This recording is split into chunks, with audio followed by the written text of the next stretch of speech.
নমস্কার, আমি পাপিয়া। আজকে আমি ডাব চিংড়ি রান্না করব। এই দেখুন, আমি মিডিয়াম সাইজের চিংড়ি মাছ নিয়ে নিয়েছি আর চিংড়ি মাছগুলোর মাথাগুলো কেটে দিয়েছি। আর এখানে চিংড়ি মাছগুলোর এইখান থেকে আমি খানিকটা ছাল ছাড়িয়ে নিয়েছি। এখানে একটা ওই শিরা থাকে, খাদ্য নালী থাকে চিংড়ি মাছের, সেটা আমি টেনে বার করে নিয়েছি, দিয়ে ধুয়ে ভালো করে নুন হলুদ মাখিয়ে নিয়েছি। এখানে আমি একটা ডাব নিয়েছি, ডাবের ভিতরে দেখুন শাঁস আছে, এই শাঁসটা আমি বার করে নেব। আর ডাবের জলটা আমি একটা পাত্রে নিয়ে নিয়েছি। এখানে 3টে মতন কাঁচা লঙ্কা,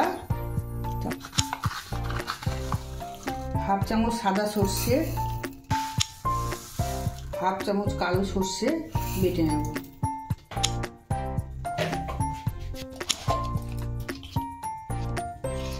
এর মধ্যে আমি হাফ চামচ মতন হলুদ দিয়ে দেবো।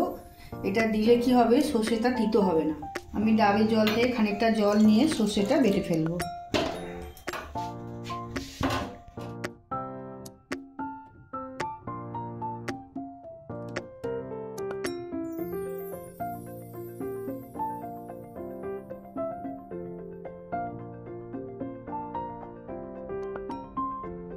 সর্ষেটা আমার বাটা হয়ে গেছে, আমি তুলে নেব। শাঁসটা আমি মিক্সিতে পেস্ট করে নেব।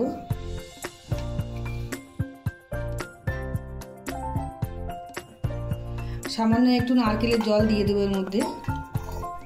আমি একটু গ্যাস দিলে একটা কড়াই বসিয়ে নিয়েছি। চিংড়ি মাছগুলো আমি একটু নেড়ে নেব।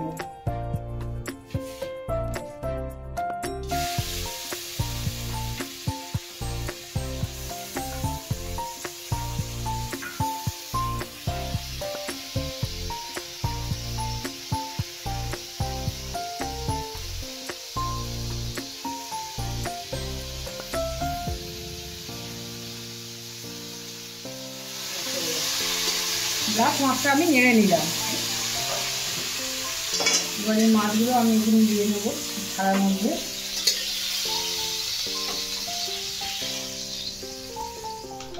আমি সর্ষে বাটাটা ছেঁকে নেব।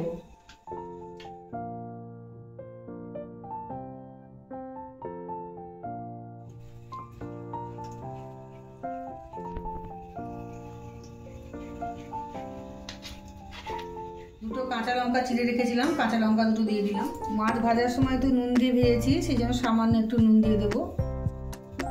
হলুদ দিয়ে দেবো আর একটু। 2 চামচ কাঁচা সর্ষের তেল দিয়ে দেবো। ভালো করে মেখে নেব। আমি ভুলে গেছিলাম, এখানে একটা টমেটোকে পেস্ট করে এর মধ্যে মিশিয়ে নিতে হবে। আমি এখানে 2 চামচ মতো নারকেলের দুধ দিয়ে দিলাম। যেটা বেটে রেখেছিলাম ওটা আমি 1 চামচ মতন এখন দিয়ে মাখিয়ে নেব এর মধ্যে, আর বাদ বাকিটা পরে দেবো। এর মধ্যে আমি চিংড়ি মাছগুলো দিয়ে দেবো একটা একটা করে।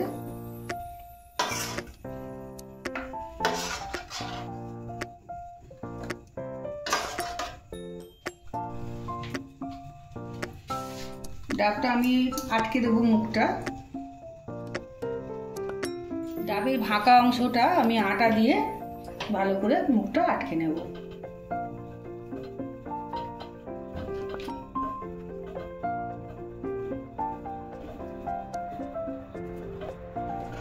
আমি গ্যাসের উপরে কাঁটাটা বসিয়ে নিয়েছি, এর উপরে আমি ডাবটা বসিয়ে দেবো, দিয়ে আমি গ্যাসটা জ্বেলে দেবো।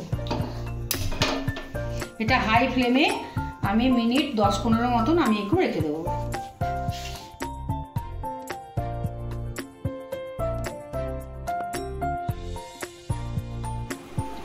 এবার আমি গ্যাসটা নিভিয়ে দেবো।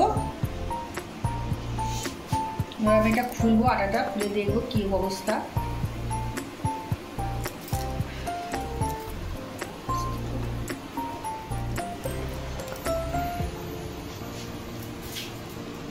ডাবের শাঁসটা যে রেখেছিলাম, খানিকটা রেখে দিয়েছিলাম, এই ডাবের শাঁসটা আমি এর মধ্যে দিয়ে দেবো। এবার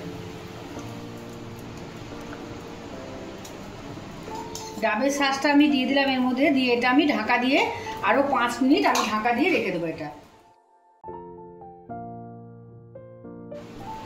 আমি পরে ডাবের শাঁসটা যে দিয়ে দিলাম এর মধ্যে, এতে ডাব চিংড়ির স্বাদটা দ্বিগুণ হয়ে যাবে। আর আমি এখন আর গ্যাসটা জ্বালাবো না, আমি মুখটা আবার ঢেকে দিলাম। এরকম অবস্থায় 5 মিনিট রেখে এটা বার করে নেব। 5 মিনিট হয়ে গেছে, আমি ঢাকনাটা খুলে নেব।